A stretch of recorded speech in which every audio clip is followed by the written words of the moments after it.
everybody, it's me, Jackie, from Jackie in the Box, um, coming at you today with my laundry routine. I figured I'd show you kind of how I do my laundry. Um, I had already started doing laundry here, so I went ahead and just was pulling stuff out of the dryer. And usually, when I have stuff that I can't put in the dryer, I hang it up. So I was just getting those few things that were from a previous one that were already dry and taking them down. And here I am going ahead and taking stuff out of the washer and sticking it into the dryer. I try to do 1 to 2 loads a day.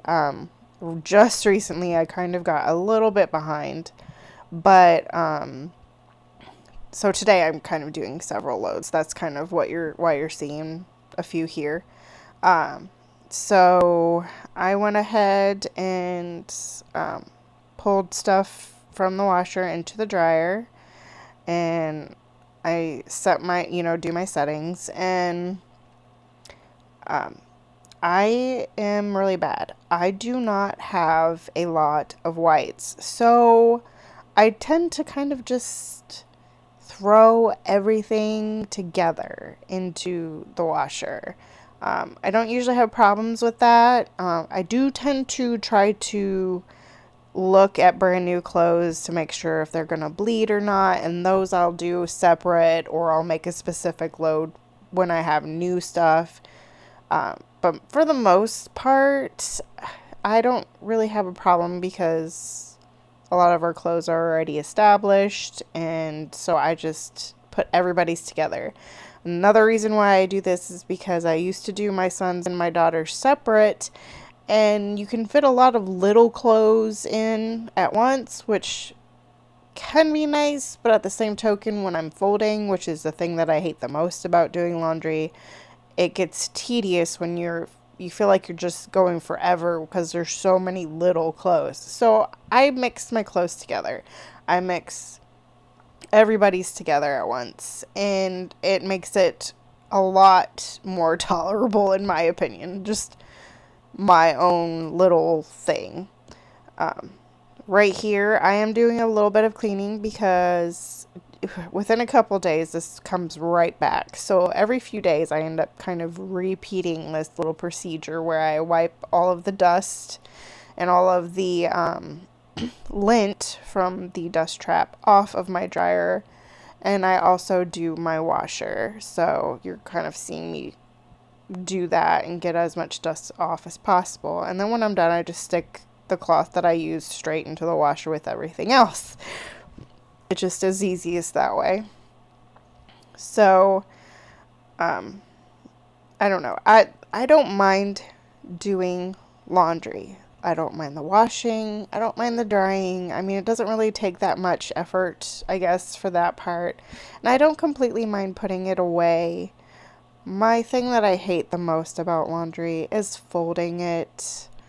Even hanging up laundry doesn't bug me because normally I hang up the laundry because it's needed to be hung up to dry anyway. Thus, most of the stuff that I do hang up anyhow is the stuff that needs to be dried hanging up anyway. So it usually goes in my closet. There is some stuff that I tend to dry though that I do have to take out and hang, but even that doesn't seem to take that much effort.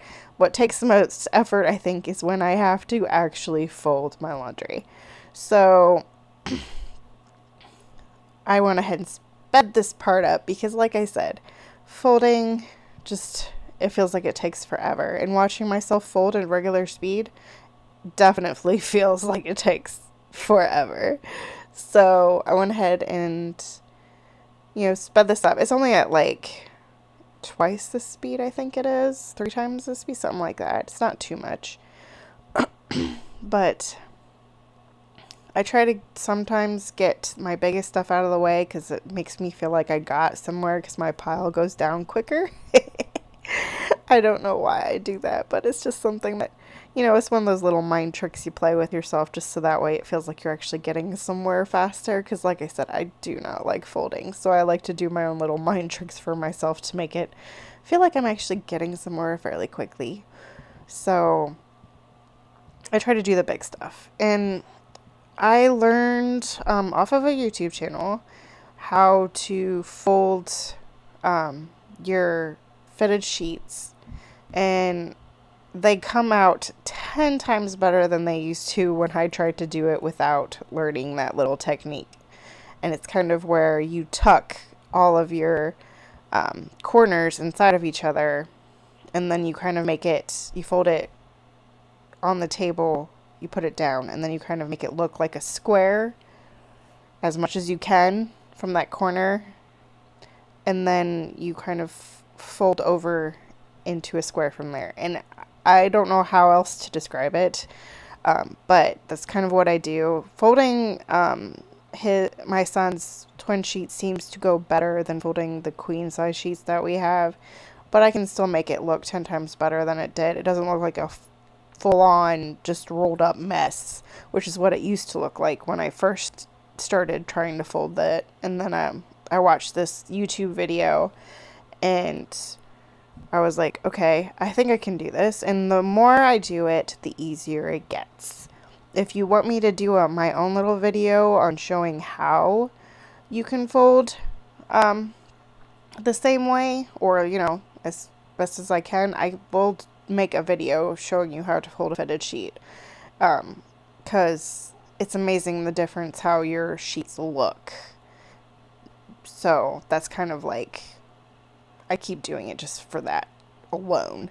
And there actually are a few different kinds of ways to fold a fitted sheet from what I've seen of different videos that I've watched. So I could just show you my way of folding a fitted sheet.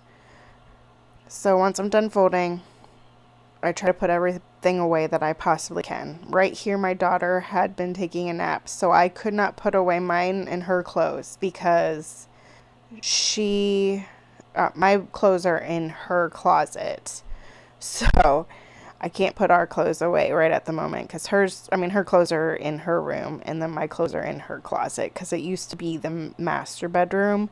And so we had made that closet my closet.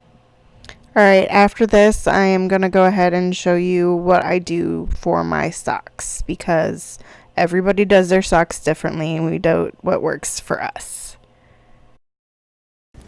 Alright, I'm just going to do a quick little snippet here of what I do with my socks to show everybody, because I don't put all of my socks in one spot because I just find it easier to find mates, because the way I do laundry, sometimes I end up with one sock and not the other. I will admit that, but what I do is when I get ready to put socks away, which these two I'm putting away right now, I get to look at these. I put them in the back, the drawer. And so then I know automatically I have a mate right here. So then this one I know I still don't have the mate for. So what I do is I just put it back here with the other one that still doesn't have a mate. And then this way, I actually keep mating my socks up as I go. Otherwise, I've heard of some people who have like a sock basket or something off to the side that has socks that are, not matched up. And this is how I do it, so that way I keep my matches. And if stuff ends up in the back of the drawer for forever and a day, I know, because I can keep track of it this way better. It's just my routine of how I do this. Like I said though, it's just how I keep everything where it already was, it's supposed to be when it is matched, just because I don't want to end up with like a bunch of socks that I have to match up later, because who wants to do that? I think a lot of people don't like matching socks to begin with.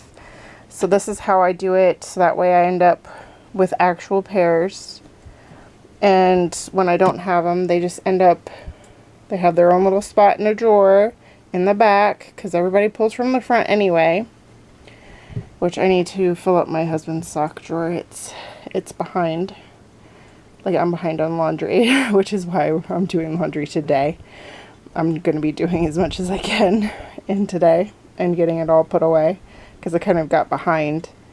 But I just wanted to show you really quick what I do in my sock drawer, like how I like to do my socks when they aren't matched up.